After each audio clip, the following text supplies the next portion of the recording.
This is Idaho News 6. Good morning, Idaho. Indeed. Good morning and welcome back. It is Wednesday, February 3rd. I'm Matt Sizemore. And I'm Kristen Scovira. When the pandemic hit, it was curtains closed for many local performers. That's right. But as Idaho News 6's rebound reporter Natasha Williams shows us, a local venue is adapting in a unique way to keep local theater in the limelight. Let's go to her live. Good morning, Natasha. Good morning, Matt and Kristen. That's right. The Boise Little Theatre has been dedicated to bringing this Boise community theater for the past, more than 70 years, actually. But even though seats have been empty since March because of the pandemic, the stage hasn't.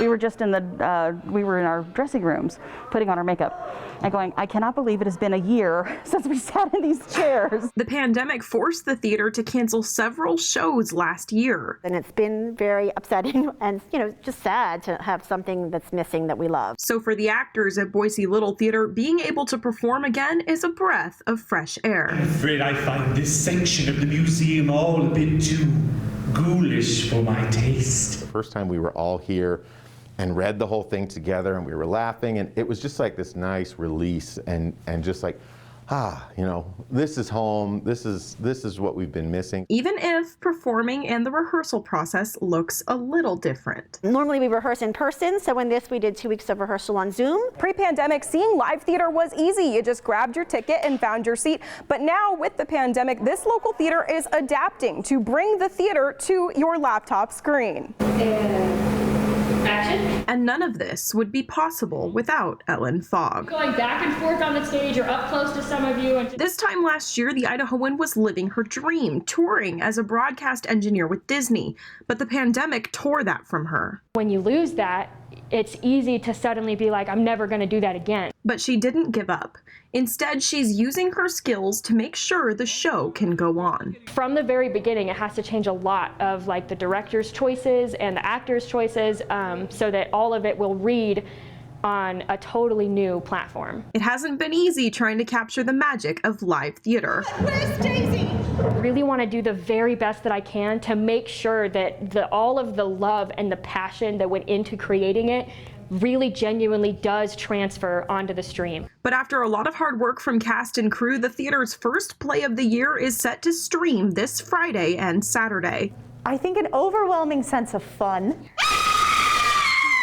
A bit of nostalgia. Certainly the vintage Hitchcock is all about the nostalgia of this time period and of his film work, which is so much fun. Sky fly north by northwest. This show and the live stream gives the theater hope they'll be able to continue bringing light to their community. And we will get through this, and this theater, we will get through this as well. So, excited about what's going to happen in the next couple of years. Natasha, so I'm sure there's other challenges that this theater has to put up with. What are some of the other ones they mentioned?